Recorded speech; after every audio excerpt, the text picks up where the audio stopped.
Hello students. ये है आपकी संविधान की क्लास। आज हम जानेंगे संविधान सभा का जो गठन है वो किस प्रकार से हुआ है।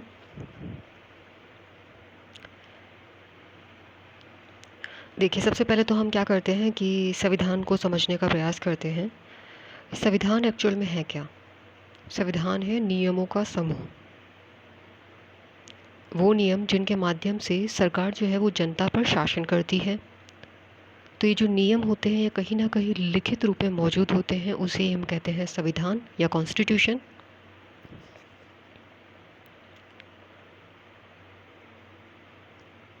आप जानते हैं कि अंग्रेज़ों के द्वारा लंबे समय तक यहाँ शासन रहा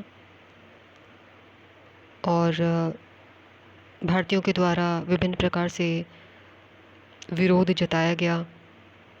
तो अंग्रेज़ों के द्वारा टाइम टू टाइम ये प्रयास किए गए कि भारत जो है उसमें शासन व्यवस्था किस प्रकार की रखी जाए। उसी में से एक प्रस्ताव था जो अंग्रेज़ों के द्वारा प्रस्तुत किया था, अगस्त प्रस्ताव 1940 में। ये एक्चुअल में तो प्रस्तुत किया गया था ताकि सेकेंड वर्ल्ड वॉर जो कि 1939 से 1945 तक चला था, तो उसके दौरान भारतीयों का सहयोग प्राप्त करने के लिए ये प्रस्तुत किया गया था। लेकिन इस प्रस्ताव की ये खासियत है कि इसमें पहली बार अंग्रेज़ों के द्वारा ये स्वीकार कर लिया गया था कि हाँ भाई, भारतीयों के लिए एक संविधान सभा होनी चाहिए जो क्या करेगी, संविधान का निर्माण करेगी। लेकिन ये रिजेक्ट कर दिया गया। कांग्रेस ने इसको अस्वीकार कर दिया। कांग्रेस ने कहा इसमें पूर्ण स्वतंत्रता की बात आपने कही नहीं है। मुस्लिम लीग ने इसको अस्वीकार कर दिया। मुस्लिम लीग ने कहा इसमें पाकिस्तान का प्रावधान नहीं है। लेकिन इसकी जो खासियत है वो ये है कि इसमें पहली बार, इस प्रस्ताव के अंतर्गत पहली बार संविधान सभा की जो मांग थी उसको स्वीकार कर लिया गया था। आगे हम बात करते हैं क्रिप्स मिशन की। तो क्रिप्स मिशन जो है ये 1942 में भारत पहुंचा था और क्रिप्स प्रस्ताव जो था उसको भी अस्वीकार कर दिया गया था। हालांकि जो क्रिप्स मिशन है उसमें भारत को पूर्ण स्वतंत्रता देने की बात कही गई थी, लेकिन जो इसमें ढांचा प्रस्तुत किया गया था, जो इसमें बात कही गई थी, जैसे कि जो युद्ध काल है उसमें रक्षा का जो दायित्व है वो ब्रिटिश सरकार के पास ही बने रहना था। मतलब बात तो कर रहे हैं वो पूर्ण स्वतंत्रता की, लेकिन जो उस टाइम जो युद्ध चल रहा था, जैसे कि अपने में बात की कि 1939 से लेकर 1945 तक सेकेंड वर्ल्ड वॉर चल रहा था, तो उसमें उन्होंने कहा कि रक्षा का जो दायित्व है वो ब्रिटिश सरकार के पास ही बना रहेगा। तो कांग्रेस ने इसको रिजेक्ट कर दिया और मुस्लिम लीग जो था उसका ये कहना था कि पाकिस्तान का इसमें क्लियरली कोई प्रोविज़न नहीं है, तो उन्होंने इसको इस बेसिस पे रिजेक्ट कर दिया। अब उसके बाद में बात आती है कैबिनेट मिशन की। तो ये आया था भारत में 24 मार्च 1946 को भारत आया था कैबिनेट मिशन। इसकी चर्चा करने से पहले मैं आपको एक चीज़ बता दूं, आप लोग भारतीय शासन व्यवस्था से रिलेटेड जितने भी टॉपिक्स पढ़े उनको बहुत अच्छे से, बहुत मन लगा के पढ़ें, क्योंकि ये ना केवल पॉलिटिकल साइंस का बल्कि आपके जनरल नॉलेज का एक बहुत बड़ा पार्ट कवर करते हैं। तो इस टॉपिक को पढ़ना, इस टॉपिक को अच्छे से समझना, याद करना बहुत इंपॉर्टेंट है। ये जो क्वेश्चंस आप पढ़ रहे हैं ये जो कॉम्पिटिटिव एग्ज़ाम्स होते हैं उनमें पूछे जाते हैं। जैसे कि ये कैबिनेट मिशन है, तो कैबिनेट मिशन के लिए बहुत बार क्वेश्चंस पूछा जाता है, ऐसे प्रश्न पूछे जाते हैं किसके कितने सदस्य थे, कौन कौन से थे। तो बात करते हैं हम कैबिनेट मिशन की। 24 मार्च 1946 को ये भारत आया था। इसके 3 सदस्य थे। तो ये क्वेश्चन कई बार प्रश्न पूछा गया कई बार कि इसके जो हेड थे वो कौन थे। तो पैट्रिक लॉरेंस जो थे, पैट्रिक लॉरेंस भी इन बोला जाता है इन्हें, तो वो इसके अध्यक्ष थे। इसके इस मिशन के जो अन्य सदस्य थे वो थे स्टैफोर्ड क्रिप्स और एवी अलेक्जेंडर। तो कैबिनेट मिशन जो था ये भारत आया, तो भारत आने के बाद में इसने संविधान सभा नहीं, सॉरी, अपने जो विचार थे, अपने जो प्रस्ताव थे प्रस्तुत किए। अब इनके क्या क्या प्रस्ताव थे उनका हम अध्ययन करते हैं, क्योंकि हमारी जो संविधान सभा गठित की गई, पहली बात तो हम ये मान लेते हैं कि कैबिनेट मिशन जो था उसको स्वीकार कर लिया गया था, और संविधान सभा जो थी वो कैबिनेट मिशन योजना जो थी, इन्होंने जो प्रस्ताव सुझाए थे उसके अकॉर्डिंग गठित की गई थी। तो इसलिए कैबिनेट मिशन जो है उसका हमें पढ़ना समझना ज़रूरी हो जाता है। तो इसने जो सुझाए थे प्रस्ताव उसके अकॉर्डिंग संविधान सभा का गठन किया गया। अब इसने कौन सी योजना रखी थी? इसने योजना रखी थी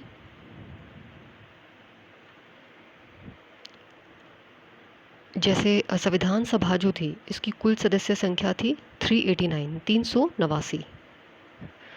ये आप इस तरीके से देखिए, कुल सदस्य संख्या थी 389। अब देखिए इन्होंने इसको दो पार्ट में, दो भाग में डिवाइड कर दिया। जो 296 सीटें जो दिखाई दे रही है आपको स्क्रीन पे, वो तो ब्रिटिश भारत के लिए थी, और जो 93 सीटें, 93 सीटें दिखाई गई हैं, वो है देशी रियासतें जो थी उनको आवंटित की जानी थी। अब जो ब्रिटिश भारत को आवंटित की गई जो 296 सीटें थी, इनमें से भी 292 यानी कि 292 सदस्य जो हैं उनका चयन किया जाना था प्रांतों से, 11 गवर्नरों के प्रांतों से। और बाकी बचे कितने? चार सदस्य। उन 4 सदस्यों का जो चयन होना था वो मुख्य आयुक्त के प्रांतों से होना था, जहां पर कि चीफ कमिश्नर का शासन था। तो इस प्रकार से ये योजना थी, और इन 4 को भी आप जान लीजिए, जैसे कि एक है दिल्ली, दूसरा है अजमेर मेरवाड़ा, तीसरा है कुर्ग, और चौथा है ब्रिटिश बलूचिस्तान। ये इस प्रकार से 4 क्षेत्र थे।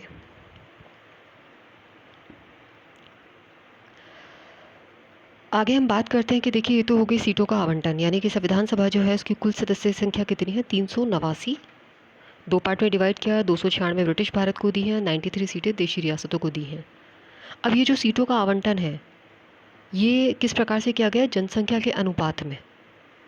यानी हम इसको मोटे तौर पे समझे तो हर 10 लाख लोगों पर एक सीट आवंटित की गई है।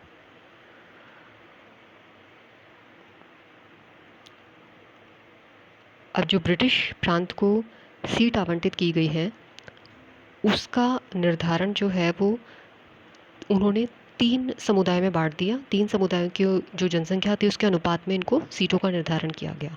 3 समुदाय कौन कौन से थे? मुस्लिम, सिख, और इन दोनों को छोड़ के तीसरा समुदाय यानी कि सामान्य। तो मुस्लिम, सिख और सामान्य, ये 3 समुदाय थे जिनके आधार पे ये जो ब्रिटिश प्रांत है इसको सीटों का जो आवंटन किया गया था उसका निर्धारण किया गया। अब अगर हम बात करें देसी रियासतों की, तो देखिए वहाँ पे किसका शासन होता था? राजाओं का। कोई ना कोई प्रमुख होता था वहाँ पे। भाई या तो गवर्नर का शासन होता तो ब्रिटिश प्रांत है, या फिर किसका? देसी राजाओं का शासन होता था। तो वहाँ पे जो प्रतिनिधि चुने जाने थे संविधान सभा के लिए देशी रियासतों से, उनका चयन करना था उन्हीं रियासतों के राजाओं के द्वारा, प्रमुखों के द्वारा। तो ये तो हो गई देशी रियासतों की बात। और अगर हम ब्रिटिश प्रांत की बात करें तो देखिए यहाँ पे क्या होती थी? यहाँ पे असेंबली होती थी। तो हर प्रांत की जो असेंबली थी उसके द्वारा चुनाव किया जाना था उन 3 समुदाय के सदस्यों के द्वारा। तो यहाँ पे आपको ये जो नंबर है ये ध्यान में रखना है। संविधान सभा की कुल सदस्य संख्या कितनी है? 389, 389। ब्रिटिश भारत के लिए आवंटित सीटें कितनी हैं? 296, 296। 93 सीटें हैं देशी रियासतों के लिए। और जिसमें मैंने आपको जो 4 मुख्य आयुक्त के प्रांत बताए हैं, ये क्वेश्चन आपके कॉम्पिटेटिव एग्ज़ाम के लिए इम्पॉर्टेंट है।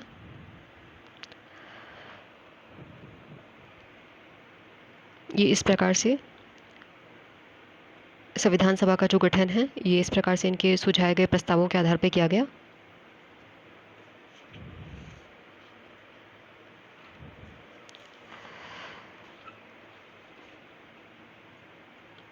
अब आगे हम बात करते हैं कि देखिए इन प्रस्तावों पर कांग्रेस और मुस्लिम लीग ने स्टार्टिंग में तो क्या किया था कि कुछ आपत्तियां जताई थी, लेकिन बाद में इन दोनों ने कैबिनेट मिशन को स्वीकार कर लिया।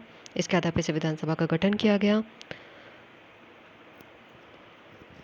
तो यहाँ पे देखो, जो ब्रिटिश प्रांत है वहाँ पे चुनाव होने थे। तो चुनाव हुए जुलाई अगस्त 1946 में, संविधान सभा के लिए चुनाव हुए। इसमें मुख्यतः अगर हम दो दलों की बात करें तो जो भारतीय राष्ट्रीय कांग्रेस है उसको 208 सीट प्राप्त हुई और जो मुस्लिम लीग है उसको 73 सीट प्राप्त हुई।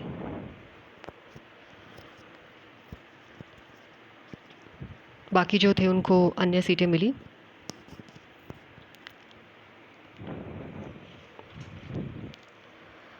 आगे है संविधान सभा जो है इसका कार्यकाल या इसकी कार्यप्रणाली किस प्रकार से रही। इसकी जो पहली बैठक हुई थी वो हुई 9 दिसंबर 1946 को, और ये बहुत बार कॉम्पिटिटिव एग्जाम में पूछा गया है कि जो उसकी पहली बैठक थी उसकी अध्यक्षता किसने की थी। सच्चिदानंद सिन्हा ने की थी। और सच्चिदानंद सिन्हा ने क्यों की थी? क्योंकि वो सभा के सबसे वरिष्ठ सदस्य थे, सबसे बुजुर्ग सदस्य थे। तो सीनियरिटी के बेसिस पे उनको इस सभा का एक अस्थायी अध्यक्ष चुन लिया गया था। अब देखिए दूसरा क्वेश्चन यहाँ पे बनता है। दूसरा क्वेश्चन क्या बनता है कि जो 11 दिसंबर 1946 को संविधान सभा के जो स्थायी अध्यक्ष चुने गए उनका नाम क्या है? तो उनका नाम है डॉक्टर राजेंद्र प्रसाद। 9 दिसंबर को जो मीटिंग होती है उसकी अध्यक्षता किसने की? डॉक्टर सच्चिदानंद सिन्हा ने। और जो 11 दिसंबर को होती है वहाँ पे परमानेंट प्रेसिडेंट चुन लिए गए जिनका नाम था डॉक्टर राजेंद्र प्रसाद। उपाध्यक्ष चुना गया HC मुखर्जी को।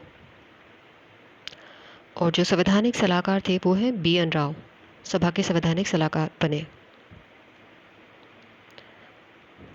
आगे हम इसमें चर्चा करते हैं। तो देखिए 13 दिसंबर 1946 को पंडित जवाहरलाल नेहरू जो थे उन्होंने संविधान सभा में एक ऐतिहासिक उद्देश्य प्रस्ताव जो था वो रखा।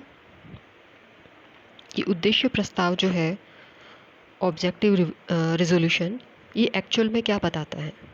ये बताता है भावी संविधान की रूपरेखा को, यानी संविधान के जो उद्देश्य होंगे उनके बारे में वर्णन करता है।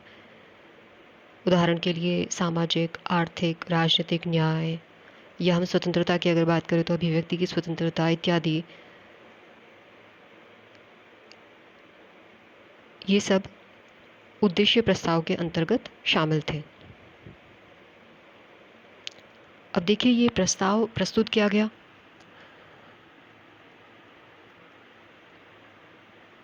इसके अंतर्गत जैसे हमारा जो संवैधानिक जो संरचना होगी उसका क्या ढांचा रहेगा, क्या उसके दर्शन रहेगा, इन सब की एक झलक थी। जैसे कि जो संविधान सभा है भारत को एक स्वतंत्र संप्रभु गणराज्य घोषित करती है और अपने भविष्य के प्रशासन को चलाने के लिए एक संविधान के निर्माण की घोषणा करती है। तो ये जो प्रस्ताव था इसको सर्वसम्मति से 22 जनवरी 1947 को स्वीकार कर लिया गया। बाद में जो उद्देश्य प्रस्ताव था इसके परिवर्तित रूप से ही क्या बनी? संविधान की प्रस्तावना यानी कि प्रेम्बल।